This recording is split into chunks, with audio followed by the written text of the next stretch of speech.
Buongiorno, è una gioia incredibile di vedere questa sala piena di voi giovani.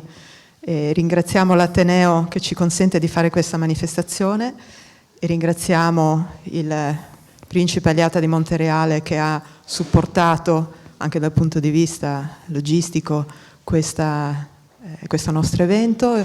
Ringrazio soprattutto tutti coloro che hanno partecipato per renderlo possibile, quindi in blocco tutto il liceo Marco Polo nella sezione musicale e artistico in modo particolare, le scuole medie, la scuola media Dante Alighieri, tutti i docenti li trovate nel programma di sala, ma io vorrei nominarli uno ad uno perché come docente so quanta fatica è preparare questi eventi, che poi noi godiamo in un'ora, ma richiedono tanta preparazione. E allora, innanzitutto, Gemma Moldi che ci ha creato questi testi in onore di Hoffman, di cui parleremo a breve, Alessandra Trentin per il liceo musicale e ancora per il liceo musicale Paolo Favorido, la maestra Lara Matteini, il maestro Marco Rosasalva, per il liceo artistico Lucia Guglielmi, per le scenografie bellissime che vedete, e poi ancora il conservatorio, perché le opere che sentirete oggi in prima assoluta, quindi come prima esecuzione assoluta, sono create da studenti del corso di composizione del maestro Baglini, che sempre con grande generosità coinvolge i suoi studenti, e quindi così un'opera creata dai giovani, eseguita dai giovani, ascoltata dai giovani. Questo è veramente una filiera che si chiude, in cui le arti collaborano tra loro, e quindi in questa direzione vuole andare anche l'Ateneo Veneto. E ricordate che questa sala è aperta per voi, venite, ci sono tante manifestazioni, abbiamo bisogno che voi siate presenti, che voi diate il vostro apporto, e le idee che avete in mente parliamone, perché desideriamo davvero che diventi la vostra casa per tutti i vostri progetti, i vostri sogni. Ringrazio ancora Isabella Longo che creerà degli audio relativi a questa giornata. Ringraziamo Francesco Costantini che sta riprendendo tutto, e quindi quando sarà possibile potremo scaricare questo video in ricordo di questa giornata bellissima. Vi ricordo anche che già la prossima settimana ci saranno degli incontri di filosofia, lo dico soprattutto per i ragazzi più grandi, 13, 19 e 20 dicembre. Ripensare la città attraverso la filosofia è un'occasione per dare un nuovo volto a questa città che ha tanto bisogno anche delle vostre idee e del vostro supporto. Ma veniamo all'evento di oggi. Perché Chrysleriana e perché Hoffman? C'è l'anniversario in cui ricordiamo i 200 anni della morte di Ernest Theodor Hoffman. È stato un grandissimo scrittore, uno dei pilastri della letteratura tedesca romantica, è stato un grandissimo critico musicale, un organizzatore teatrale, un saggista, colui che scoprì e considerò come le prime espressioni del romanticismo la musica di Mozart, di Beethoven, e uno dei suoi testi più interessanti sono i Dolori del direttore d'orchestra Johann Kreisler, che ispirarono un brano fondamentale per il romanticismo tedesco, cioè Chrysleriana, opera 16 di Robert Schumann, il quale si identificava nella storia appunto di Johann Kreisler, un musicista che per amore della sua arte arriva al confine della follia. Allora, per ricordare però in modo nuovo questo grande scrittore, abbiamo chiesto a Gemma Moldi, che da sempre collabora con noi e crea dei testi meravigliosi, prima per favole, ma in questo caso per racconti musicali, di scriverci alcuni racconti appunto ispirati alla fantasia anche un po' surreale di Hoffman, e di modernizzarli, ambientarli nel nostro mondo. Ed è per questo che io innanzitutto vorrei chiamare Gemma per ringraziarla e per dire due parole su questi testi bellissimi che ci ha creato.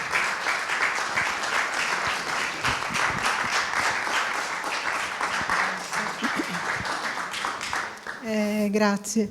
Due parole proprio perché io mi trovo più a mio agio con lo scrivere, posso scrivere, se mi chiedete io vi scrivo qualsiasi cosa. Raccontare quello che scrivo mi risulta un po' più difficile, quindi sì, mi sono ispirata ai temi a cui ha fatto cenno Letizia, c'è un pizzico di surrealismo, c'è un inno al potere della così, della fantasia, dell'immaginazione, c'è la voglia di farcela nonostante tutto, c'è l'amore grande per la natura, ci sono tante cose e spero che i testi parleranno da sé e la musica ovviamente. Grazie. Grazie Gemma. Chiamerei un momento Alessandra Trentin, che ha coordinato questo grande lavoro dei nostri musicisti. Sì. Allora, possiamo chiamare anche Cecilia, perché noi... Lo so, però noi lavoriamo in due e quindi si sta in due sempre. E dunque abbiamo preso naturalmente anche quest'anno, per quante volte ormai? Ormai credo sia la nostra 10ª collaborazione. Sì, in quest'ambito la nostra è un po' più... La nostra è sicuramente più antica. Ok, e abbiamo preso ancora una volta con grande entusiasmo la proposta. I ragazzi hanno lavorato, studiato molto, hanno trovato all'inizio un po' strano quel che stavano facendo perché è musica nuova, però alla fine poi si sono entusiasmati e ormai vanno tranquilli. Abbiamo avuto un bellissimo rapporto quest'anno, devo dire, con i compositori, con gli studenti, compositori, veramente è stato molto, come dire, siamo stati molto vicini, ecco. E volevo dire che questo progetto, per quanto riguarda il Marco Polo, è inserito in un progetto ampio del Marco Polo, così come Letizia giustamente messo nel volantino, ed è il progetto Basadonne Idee, che è un progetto ampio dell'intero Istituto Marco Polo, coordinato dal professor Livio Codato. Basta? Allora, io ringrazio moltissimo Letizia Michielon, ringrazio i docenti del liceo musicale di aver coinvolto la scuola media, e credo che tutto questo nasca da una profonda convinzione che abbiamo tutti noi, che è la necessità di far interfacciare i ragazzi, per quanto piccoli, alla produzione della musica contemporanea, perché la convinzione che mi porta avanti da sempre è che davvero siano i ragazzi poi i migliori artefici per la costruzione di una realtà contemporanea non solo musicale, aperta alle molteplici sfaccettature che la realtà stessa ci costringe ad avere, e quindi anche, perché no, allo sviluppo di un pensiero divergente. Per cui questo è il nostro intento, lo facciamo da tanti anni, lo facciamo prima di tutto come musiciste e lo facciamo anche nella nostra didattica, quindi grazie a chi lo rende possibile, grazie a voi. Bene. Abbiamo finito i ringraziamenti, voi sarete curiosi ovviamente di ascoltare questa nuova musica, quindi diamo inizio al concerto, e grazie al professor Paolo Favorido che ha coordinato tutte le faticose, lunghe e impegnative prove di questo spettacolo. Grazie.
L'archivio del conservatorio dormiva da innumerevoli anni sonni tranquilli. Cullato dai gorgheggi delle classi di canto e dalle trine sovrapposte della musica dei vari strumenti, passava le giornate in placida serenità. Qualche volta, in sala grande, si tenevano dei concerti e allora gli piaceva stare attento ad ascoltare.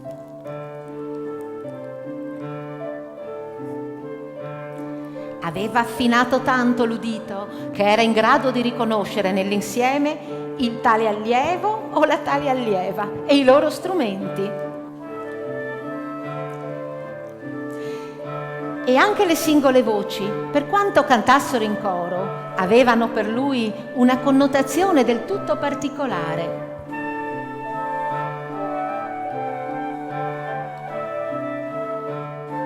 Come se ognuno di loro riuscisse ad esprimere la propria singolarità in armonia con gli altri.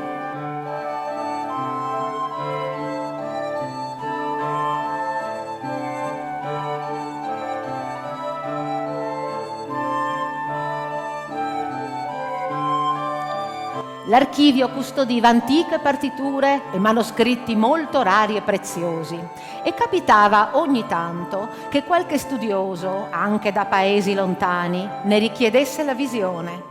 L'archivista allora si arrampicava sulla scala e con estrema delicatezza estraeva il volume in oggetto, lo portava su uno dei grandi tavoli al centro della stanza e lo affidava allo studioso che aveva seguito tutti i suoi movimenti con lo sguardo di un bambino a cui si sta portando il dolce più squisito del mondo.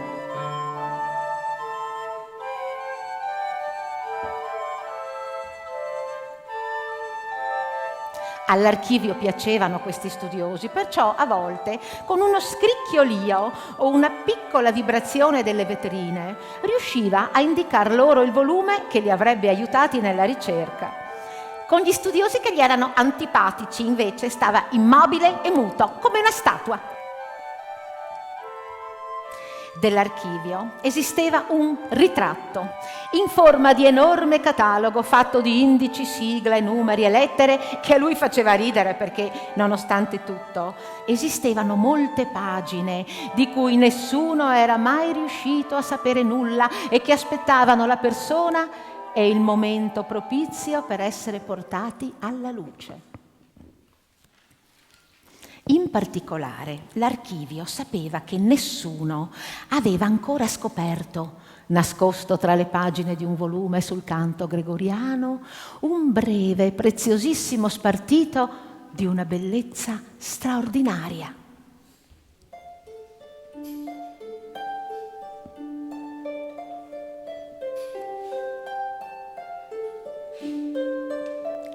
E nessuno immaginava che l'autrice di quella musica fosse stata Olga, la vecchia custode del conservatorio.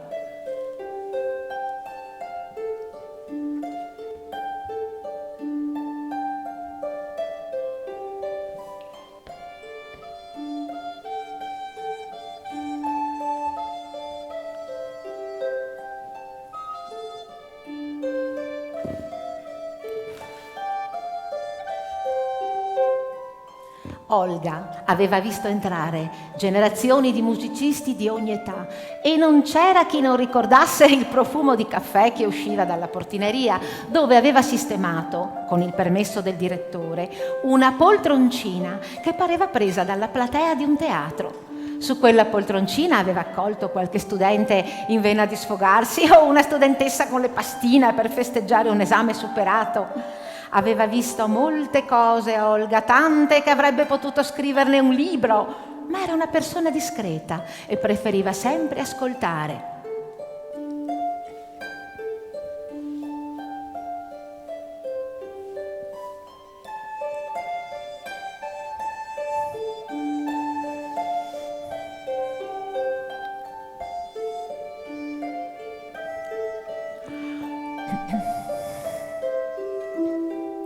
Così, entrando o uscendo, nessuno mancava di gettare uno sguardo benevolo sulla sua figura, fatta più curva dal passare degli anni, mentre era assorta nella risoluzione delle parole crociate. O meglio, questo era quello che credevano tutti, perché in realtà all'interno del giornaletto del cruciverba, Olga teneva piccoli fogli con il pentagramma, dove scriveva la sua musica.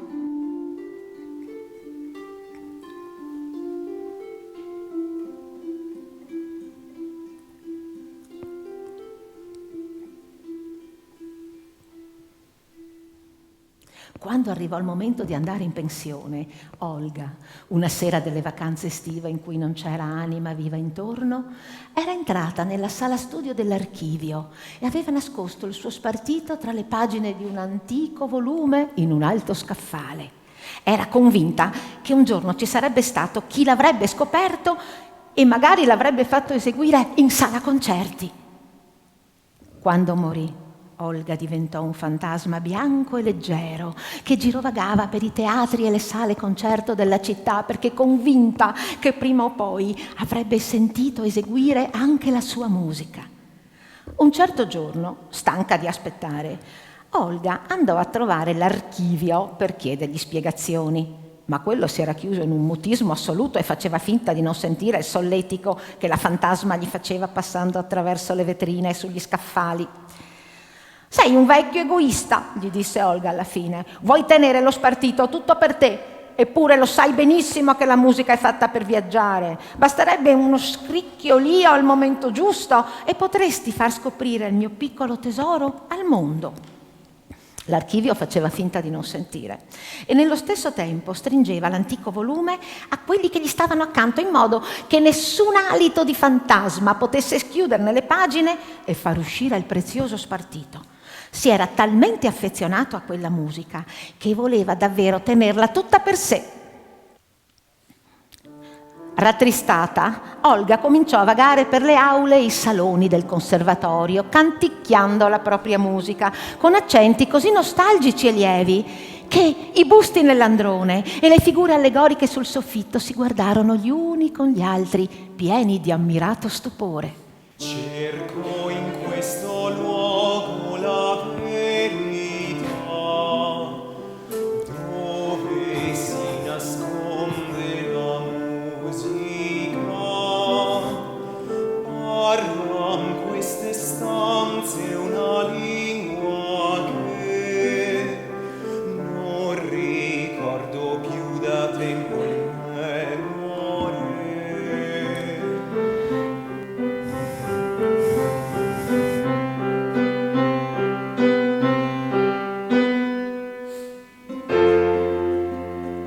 Langue dentro me,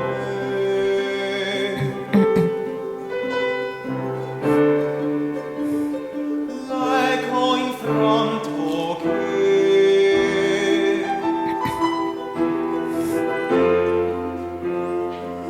ho scritto per te,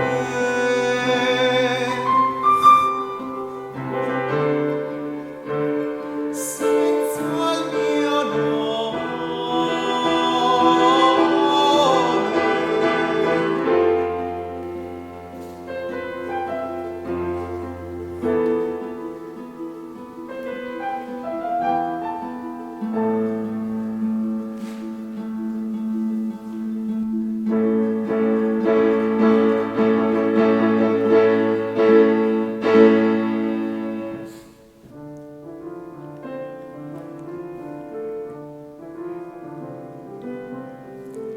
Quella che sentivano era una melodia speciale che diceva che la musica può essere dolce o amara senza farsi assaggiare, che può andare oltre senza essere da nessuna parte, che può andare adagio o fortissimo senza avere le gambe e può essere anche blu, anche se si tengono gli occhi chiusi.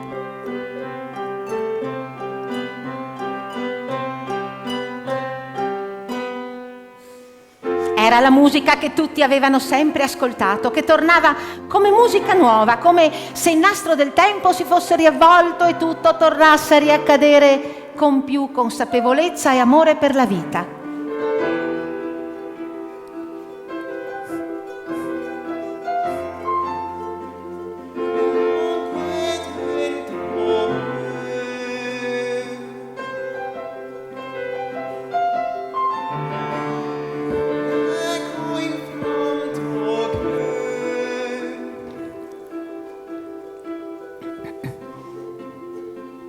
Senza il mio nome.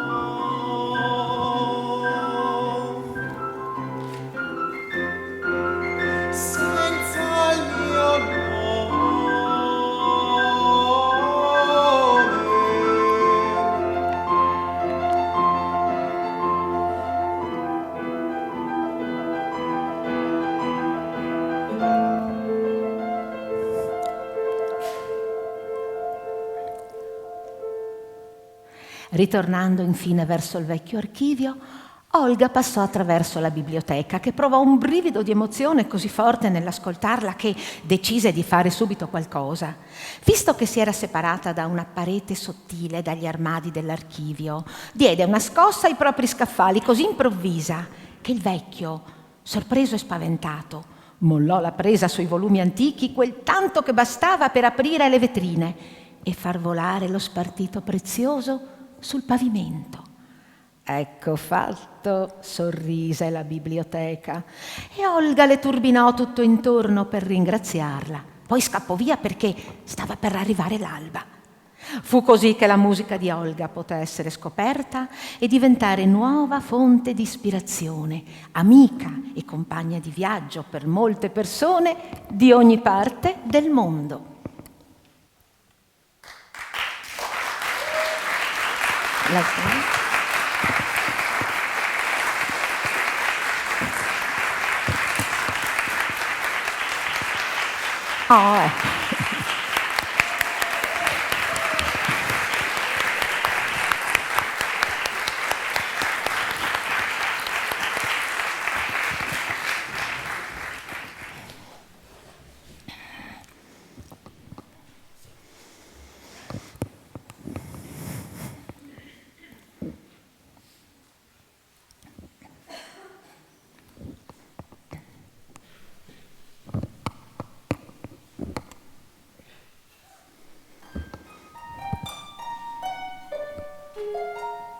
In un paese lontano, in una regione remota, viveva un gigante tanto enorme che la testa gli sbucava dalle nuvole. Ciò si addiceva molto al suo carattere sognatore dei vasti orizzonti.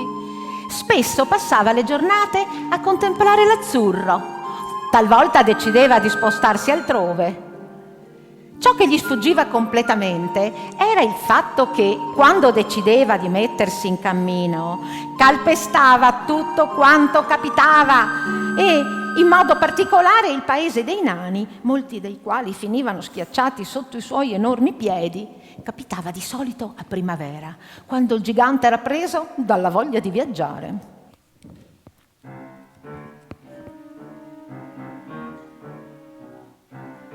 Si sentiva la terra tremare e poco dopo il cielo si oscurava e la sagoma assassina di un enorme piede si profilava all'orizzonte tra il terrore generale.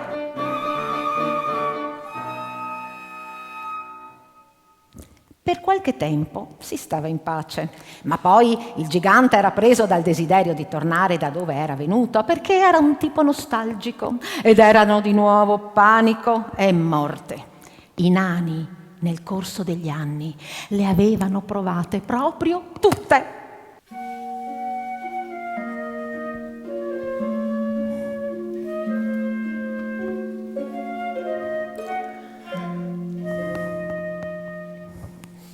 Noi abbiamo sparato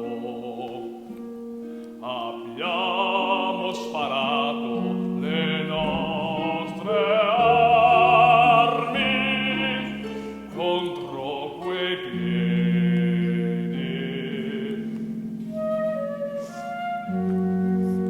Lo abbiamo assalito in massa, ma il gigante non sentiva niente,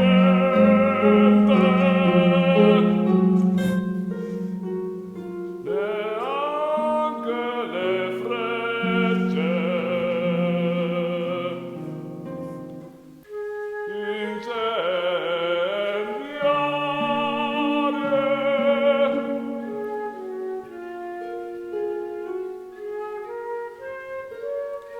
neanche le frecce incendiarie.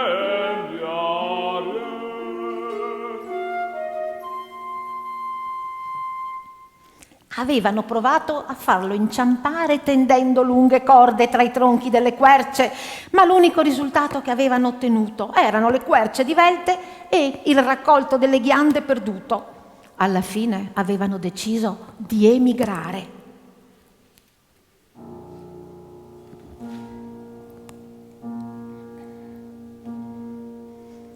Ma quello che per i nani era un viaggio di giorni e giorni, per il gigante era un passo. E così anche quella decisione non aveva dato alcun risultato.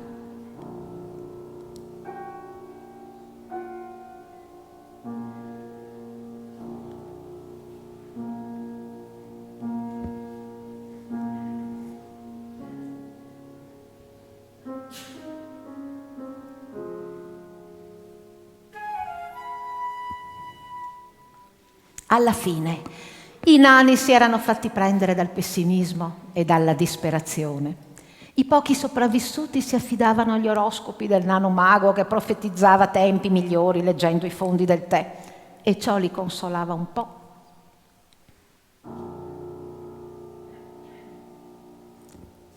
Una notte, mentre tutti erano raccolti attorno al fuoco e si raccontavano dei bei tempi lontani, Nana e Licona prese una decisione.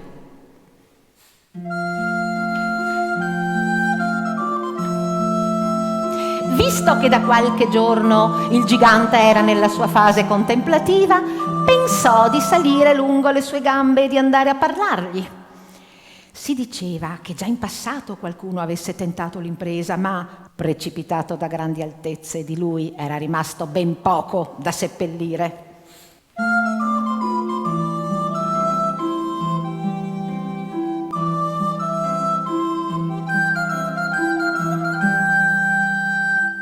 Alla luce della luna piena, Nana e Licona cominciò a salire, e quando fu giorno si riposò in una piega di stoffa. Al mattino il gigante sbadigliò e lei fu molto contenta di aver cucito il proprio abito a quello del gigante, perché così non precipitò.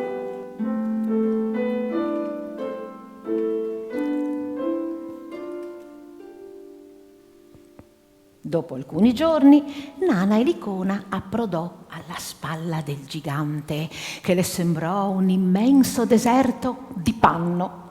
Si arrampicò ancora fino a raggiungere l'orecchio del gigante e cominciò a parlare, temendo di essere scambiata per una mosca fastidiosa e finire, immaginatevi come.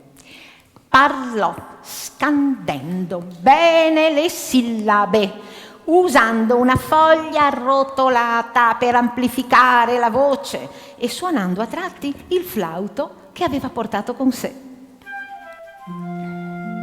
Raccontò al gigante la storia dei nani, del loro paese, delle canzoni, delle danze, degli eroi che avevano sconfitto il cerambice maligno, delle case dipinte di rosso e dei fiori nei vasi. Raccontò delle feste e delle deliziose torte e dei giochi dei bambini. Dato che c'era, non trascurò di raccontare la storia d'amore fra nano Antonio e nana Antonietta, che tanto scandalo aveva suscitato in paese. Al gigante piacevano le storie dei popoli lontani e così si mise in ascolto, senza immaginare che quel paese lontano era stato tante volte proprio sotto i suoi piedi. Il gigante immaginò che fosse la sua mente a raccontargli quelle storie e ne fu particolarmente felice, perché gli sembrò di aver trovato ciò che aveva sempre cercato: una vena narrativa cui attingere per fare lo scrittore. Nana e Licona continuò per giorni, continuò per anni, così il gigante non si mosse più, tutto intento ad ascoltare. Ai suoi piedi, anno dopo anno, cominciò ad accumularsi la terra portata dal vento, e poi i semi e gli uccelli fecero il resto. Anno dopo anno il gigante diventò una montagna che guardava l'orizzonte lontano oltre le nuvole con un sorriso beato. A questo punto Nana e Licona avrebbe potuto scendere, raccontare la sua impresa e diventare un'eroina, ma in fondo si era sistemata bene su quella distesa di panno.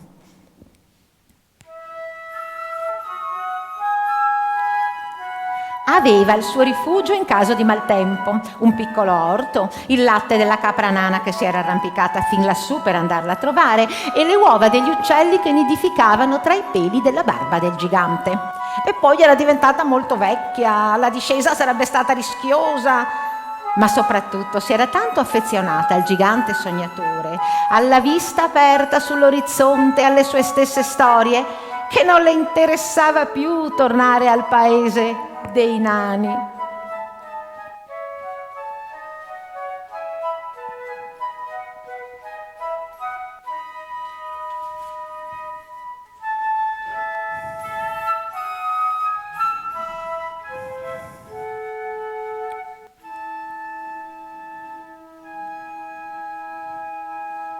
Li immaginava laggiù, felici di vivere senza terrore, e riprendeva a raccontare.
La contessina di Ponzì viveva in una grande villa costruita su una collina che dominava campi e vigneti. Nel raggio di chilometri tutti sapevano raccontare di quella grande proprietà, il rigoroso disegno dei campi e la regolarità dei filari, la precisione con cui i canali di irrigazione si incrociavano ad angolo retto e le chiuse scandivano le condutture dell'acqua. Tutto ciò dipendeva dal fatto che il conte di Ponzì, suo padre, aveva una grande passione per la geometria e aveva concepito le sue proprietà come un foglio da disegnare usando squadra e righello. Poco importava se a volte le coltivazioni davano segni di sofferenza. La cosa importante è che fossero rispettati i criteri di distanza e simmetria.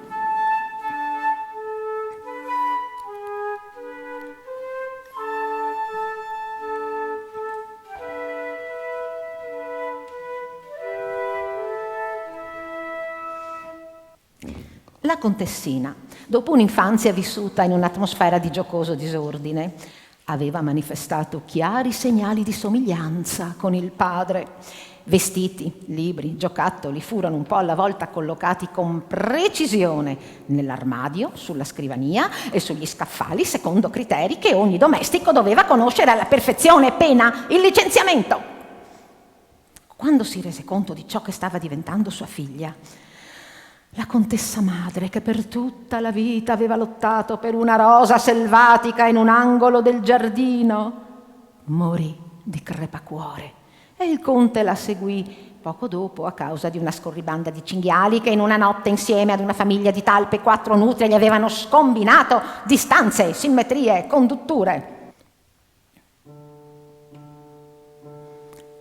Rimasta sola, la contessina di Ponzì estese la sua visione d'ordine al resto delle stanze, decidendo per ognuna collocazione degli oggetti, gradazione di colori, posizione dei mobili e via dicendo.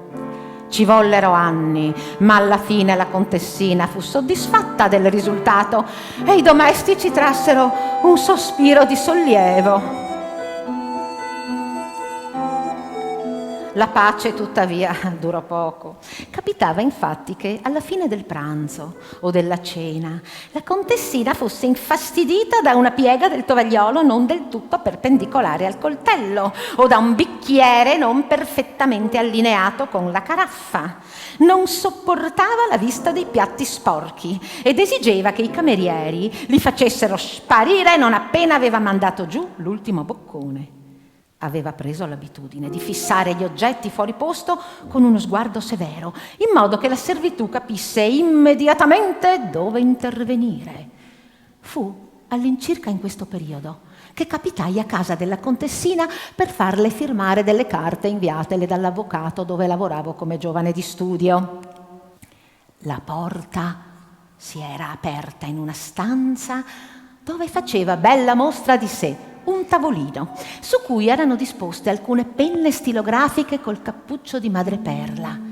Ho sempre avuto una passione per questo tipo di penne e quelle che avevano davanti agli occhi mi parevano particolarmente belle e preziose, per cui, non vedendo nessuno profilarsi all'orizzonte, mi chinai per osservarle più da vicino. L'avvocato mi aveva avvertito di non toccare nulla, perché era nota a tutti l'ossessione della contessina, ma la tentazione di sfiorare con un dito la superficie verde iridescente di una di quelle penne fu troppo forte. Ora successe che sfiorandola io la spostassi di qualche millimetro, facendola scivolare vicino ad un'altra, e che nel tentativo di riportarla alla posizione iniziale finissi per spostarle tutte quante. Mi raddrizzai in preda al panico, maledicendo la mia curiosità. Proprio mentre faceva il suo ingresso, la contessina. La guardai, lei mi guardò, senza vedermi veramente, perché i suoi occhi erano attratti dalle penne. Non fece caso al mio rossore, ai miei balbettii di scuse.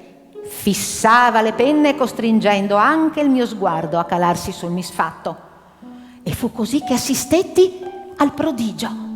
Le penne ripresero la loro collocazione originaria come mosse da una forza irresistibile.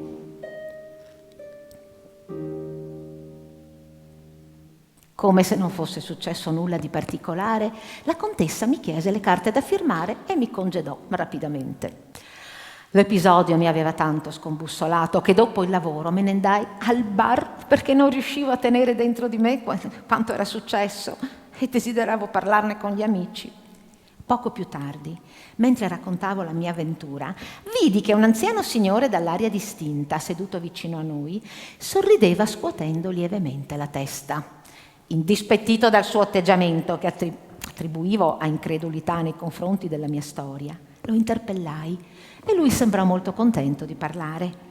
Aveva lavorato come maggiordomo per molti anni in villa, aveva conosciuto il conte, la contessa madre e conosceva benissimo l'eccezionale potere della contessina.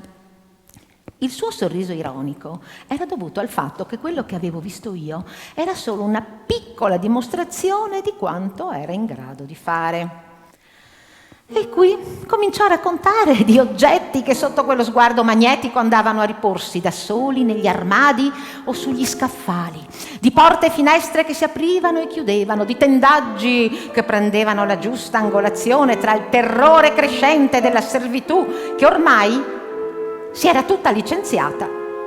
Sembra che l'ultima ad andarsene sia stata la cuoca, che non riusciva mai a completare una ricetta perché la contessina, sulla soglia della cucina, metteva via gli ingredienti portandoglieli via dalle mani o trasportava la terrina con l'impasto nel lavello ancor prima di infornare.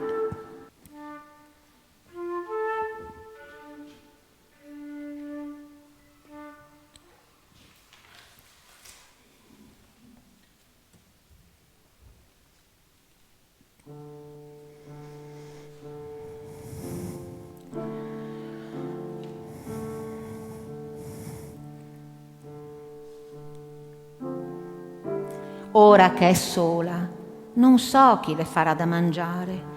Pare che non abbia più fatto entrare nessuno a parte lei.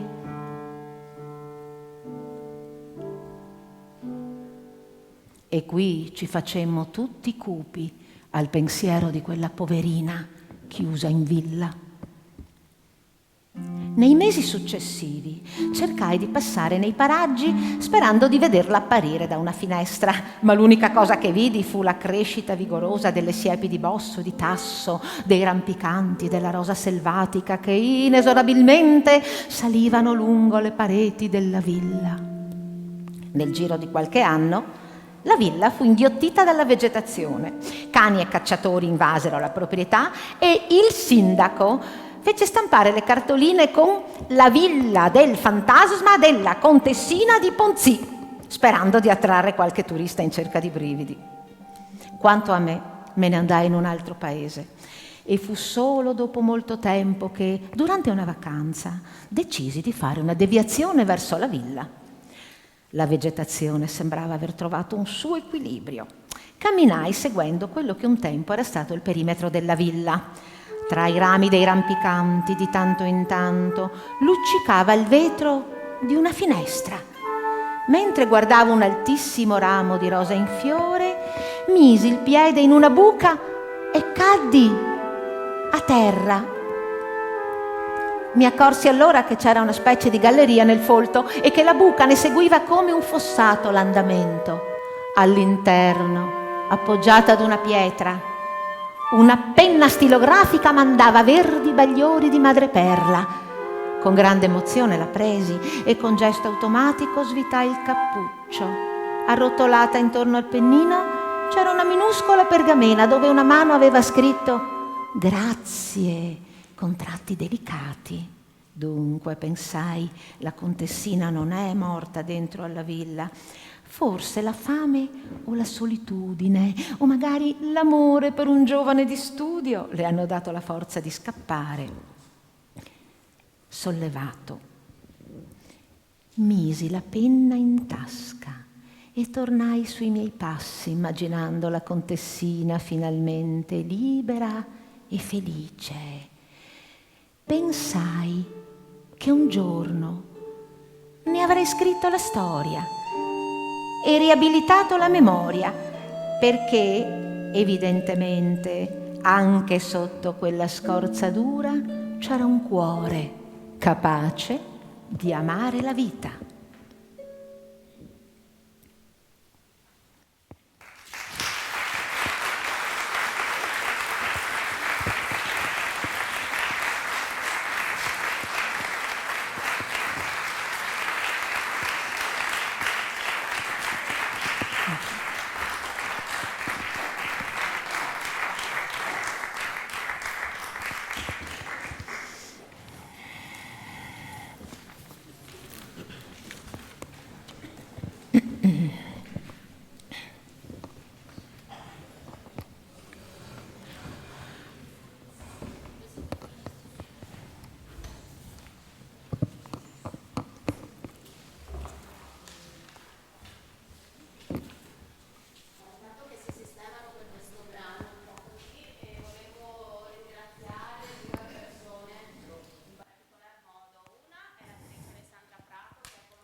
Grazie.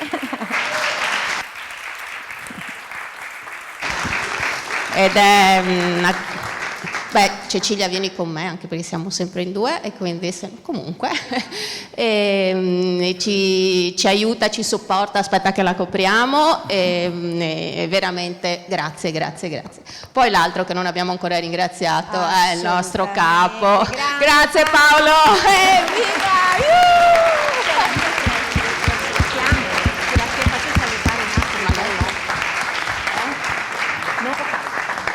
Grazie Paolo. Paolo fa il lavoro più duro di tutti noi perché noi ce lo facciamo tranquillamente in classe, poi a lui il compito di tenere insieme tutti questi ragazzi e non è compito facile, soprattutto davanti alle partiture nuove. Quindi Paolo, grazie ancora, un grandissimo applauso.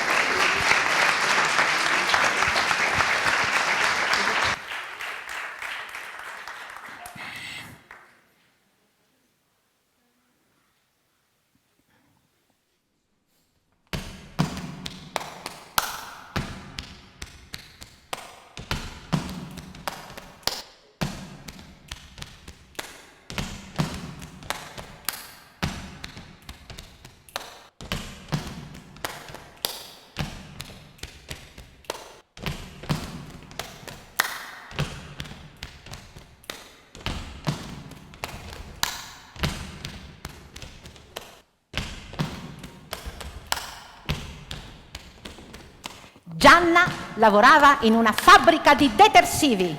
Nei primi tempi il suo compito era stato sorvegliare che le bottiglie di plastica, una volta riempite, corressero ordinatamente lungo il nastro trasportatore per farsi avvitare il tappo in testa da un apposito macchinario. In seguito, a causa dei tagli nelle assunzioni, si trovò costretta a sorvegliare anche il resto della lavorazione: etichettatura, inscatolamento, trasporto all'esterno, carico sul camion per la spedizione.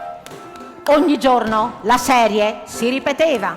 Le bottiglie scorrevano sul nastro trasportatore, andavano a farsi avvitare il tappo, ruotavano come ballerine per farsi mettere l'etichetta, a piccoli gruppi saltavano nella scatola e via. Per restare sveglia e vincere la noia, Gianna aveva cominciato ad immaginare che il nastro trasportatore fosse una lunga tastiera di pianoforte, che le bottiglie tutte dritte fossero le corde di un'arpa suonate dall'etichettatrice. Il tonfo che facevano quando saltavano nella scatola e quello della scatola quando veniva chiusa potevano essere un insieme di percussioni. Il tutto regolarmente chiuso dal fischio del fine ciclo di produzione che Gianna associava ad un flauto. Aveva insomma creato la sua musica personale e questo le permetteva di vincere la noia e di non addormentarsi.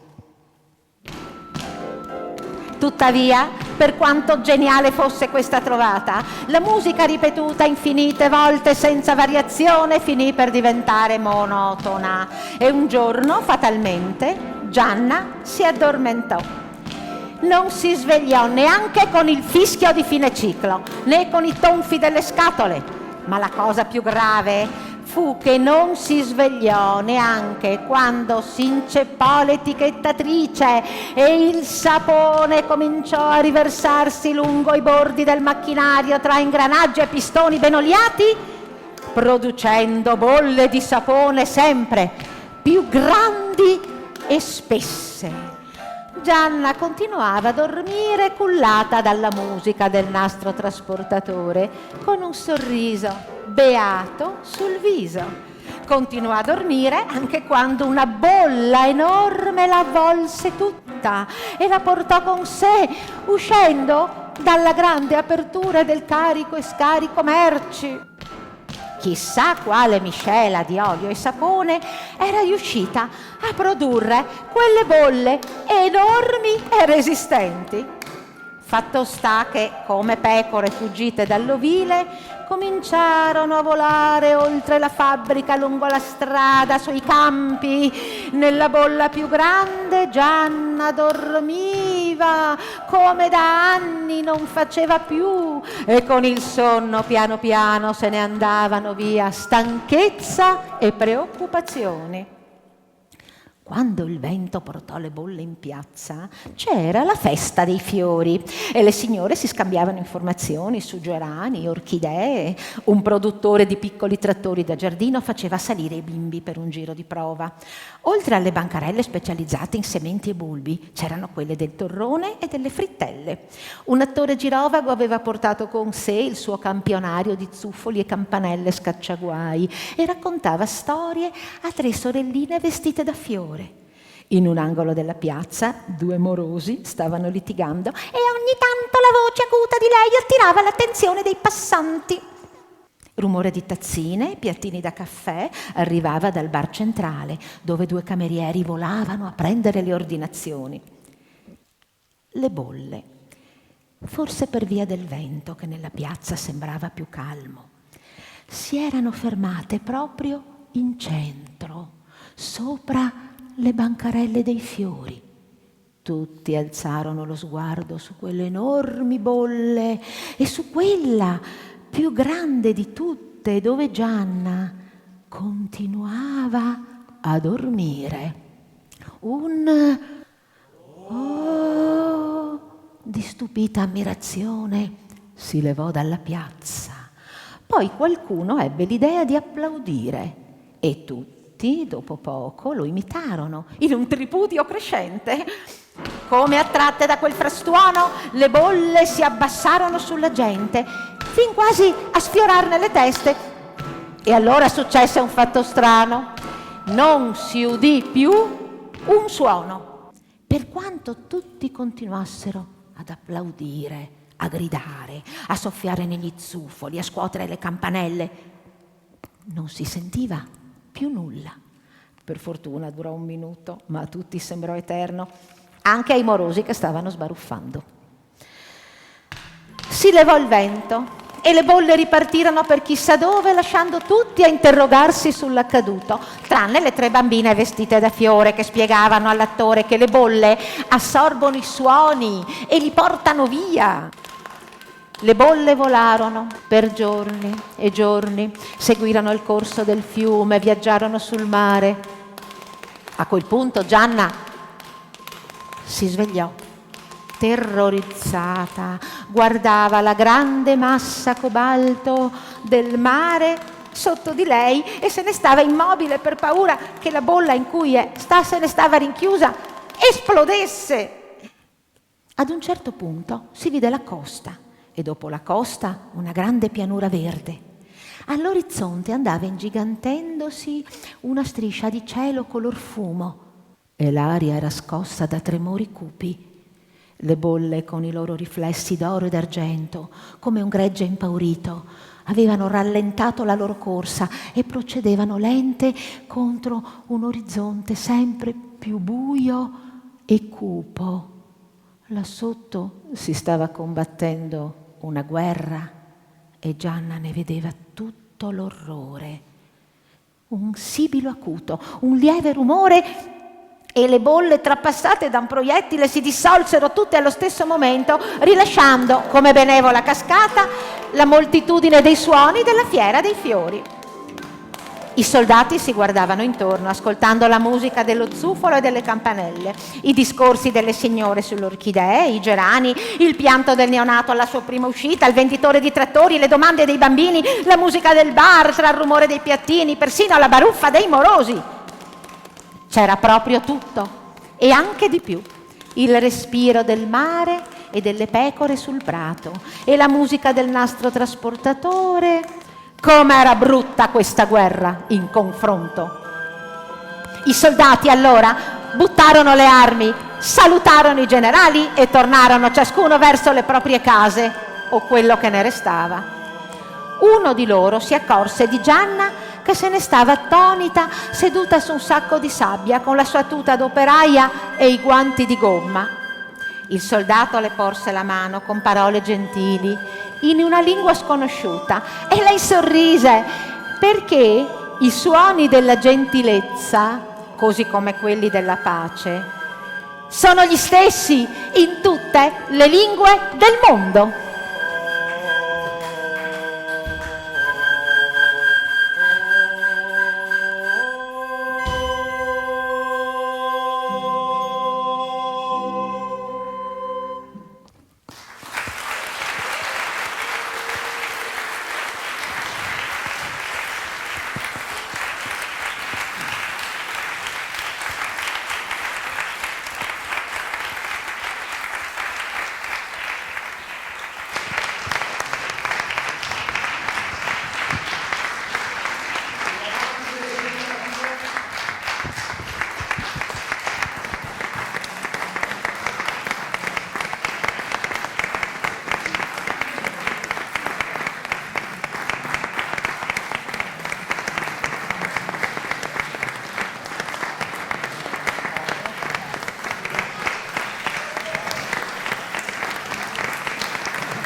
Grazie davvero a tutti quanti, è stato molto emozionante vedervi qui.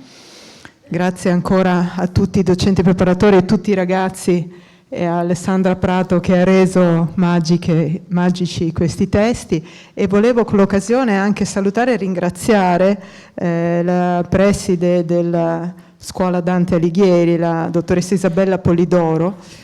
So che si dà tanto da fare per permettere a questi studenti di fare queste esperienze, vi siamo molto grati e speriamo di realizzarne ancora molti. Se c'è la dottoressa Polidori la invitiamo volentieri. Prego, prego.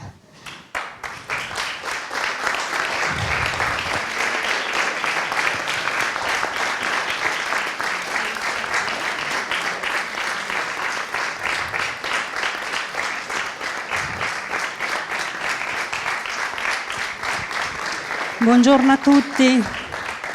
Allora, intanto i complimenti a tutti quanti voi che siete stati bravissimi. Intravedo qualche faccia conosciuta, quindi al di là della docente. È un piacere per me essere qui, a parte che l'atmosfera è davvero esilarante, ma sono felice e credo in questi progetti. Credo che la musica non abbia età, credo che la musica non abbia genere né razza, non crede in una religione, ma che la musica ci possa unire, accomunare, possa creare dei ponti. E sia il linguaggio, a parte che questi ragazzi veramente hanno espresso molto bene, l'attrice con le parole, poi abbiamo sentito la musica, abbiamo visto anche che con il corpo si comunica. Sono tanti i modi con cui possiamo esprimerci e loro lo hanno fatto davvero bene. E questa volta veramente possiamo imparare tanto dai nostri ragazzi. Per una volta noi grandi, anche più di una volta, possiamo imparare dai nostri ragazzi. Complimenti. Grazie.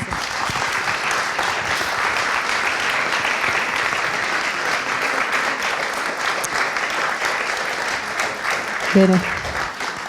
Sarebbe bello che questo appuntamento diventasse vicino a Natale una costante per noi, ci diamo appuntamento intanto l'anno prossimo e chissà qualche altra occasione sarà benvenuta, ne parleremo con tutti i docenti in modo da dare a questi ragazzi più possibilità, le maggiori possibilità, il maggior numero di possibilità e naturalmente anche ai compositori, grazie ancora e arrivederci, a presto.